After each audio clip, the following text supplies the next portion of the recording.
Good evening from Washington. I'm Larry O'Connor, and well, there you have it. We're giving 31 Abrams tanks to Ukraine because, yeah, I don't know either. That's why we're going to have a conversation about it with Jim Hanson. He, of course, a retired military member of Special Forces for the United States Army and now president of Worldstrat. You know he's not Special Forces anymore because, well, because you're here. Good to see you, Jim. Thanks for joining us. Good to be with you, Larry. I don't mean to be so flippant. Listen, I don't like Vladimir Putin. I think the Ukrainian people are being, harmed by the aggression of the Russian tanks rolling across the border. They're the victims here. Russia is the aggressor. I agree that we should help them if we can. But the move to give them 31 Abrams tanks, that's a major escalation, isn't it? Without a doubt. And I think the problem is Putin already has assumed we're at war with him. And this is just making that absolutely unavoidable for anybody who's paying attention. So now this was done so we would put pressure on the Germans to let everybody else who has their Leopard tanks to go ahead and push those into theater as well.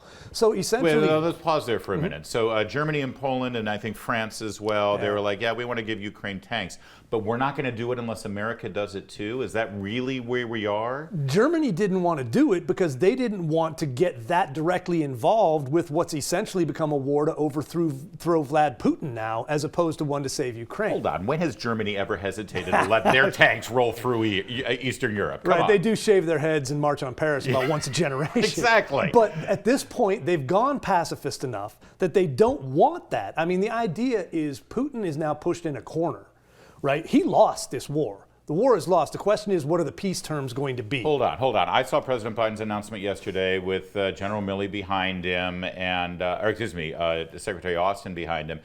He didn't say Vladimir Putin lost. In fact, he said this is existential. He said if we don't do this, Vladimir Putin will be triumphant. What do you mean he lost? How can you be triumphant when you attempted to invade a neighboring country that's incredibly smaller and has a much less capable military, and you got your butt kicked and almost all of your military equipment destroyed in the process?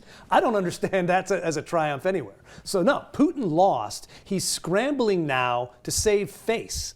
And the problem is when you take a tyrant like Vlad, he doesn't want to take a loss in this. He's not, his piece of Russian history is not going to be the guy who lost to Ukraine. Right. So you got to give him a way out because he's got other options. This is what always frustrates me about how this is discussed in this town, because on one side, on the Biden side, and for that matter, the Lindsey Graham side, cut from the same cloth when it comes to issues like this, they'll say Vladimir Putin, he's insane, he's Hitler, he's relentless, he's a tyrant, we have to defeat him.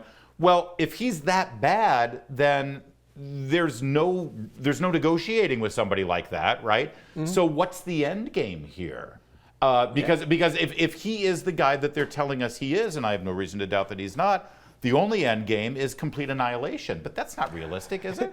I sat around a round table with a bunch of the other smarty pants think tank leaders about a week ago, and I asked them that question.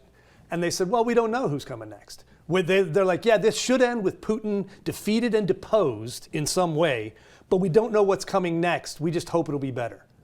And I'm like, that's insane. First of all, why would Putin accept that? He's got options, right? Bad ones that nobody wants. And if you don't know what's coming is better, why are we, in this point, trying to overthrow one of the biggest nuclear powers on the planet? Yeah. It's crazy.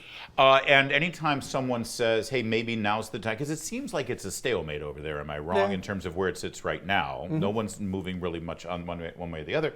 So now would be the time when you sort of negotiate, okay, how are we going to finish this? Sit down at the peace tables and figure out the end. As soon as you say that, like I just said it, and now I'm a puppet of Vladimir Putin, right? To say that we want to negotiate peace. I mean, if you really want to end the war, isn't that a way to end the war? It's absolutely the way to end the war. And it doesn't mean we don't think Putin's a bad guy. It doesn't mean he wasn't the aggressor. It doesn't mean any of that. It means we don't want World War III. Right, because the only other option they're giving us is unconditional surrender, but they're also telling us that he's a madman like Hitler, who, last I checked, was not going to entertain unconditional surrender. No, I mean, craziest thing about this, last year, February, at CPAC in Florida, I sat down with Seb on his radio show and told him the end game for this would be Putin gets the Donbass, the two provinces on the Russian border, and Crimea, and we make peace based on that. Yeah. That's where we are right now, a year later. We could have had a year ago the same deal they're going to have to make now, or we're essentially going to start World War III, and hopefully it'll go well. By the way, that's Dr. Sebastian Gorka, host of America First here on Salem News Channel. We're not all on first name basis with Seb, Jim Hanson. I mean, I am. But, you are. You just raised the specter of World War III, which is, kind of a red flag. Why does this escalation, the commitment of 31 M1 Abrams tanks to the Ukraine effort, in your mind, get us one step closer to World War III? Well, you mentioned the phrase rolling tanks is a loaded phrase in all of foreign policy, national security, and anybody who pays attention to why war is bad. That's the threat you make. Don't make me roll tanks. Don't do that. We're doing it right now. But they said yesterday these are defensive weapons. Yeah, this is here to defend. But it doesn't seem like a tank is used for defensive purposes. Tanks roll forward a lot more than they roll backward, all right? A tank is an offensive weapon. I mean, that's Blitzkrieg was based on tanks and fighter aircraft. It's designed to do that. So no, you can use it to defend your territory by attacking forward, but you don't do that. And the idea that somehow this is not an escalation, not if you consider whether dying by an artillery shell or a tank shell is worse. They're the same. You're still dead. But the idea of an offensive weapon like a brigade of tanks moving forward is something that sends a message to Putin and the Russian people. They're under attack. M1 Abrams is a phenomenal weapon system. I keep hearing it referred to as a weapon system, right? Which suggests it's complicated. The president said yesterday we're going to be sending personnel to train. Do we know, is that training happening in Mississippi or is it happening on the ground in Ukraine? We don't know yet. And the problem is the Abrams, because it's very complicated, because it's awesome, it is the best tank in the world, but we put a lot of fancy stuff into it to make it that. And it burns a ton of fuel. It's a logistical challenge to keep a column of tanks rolling.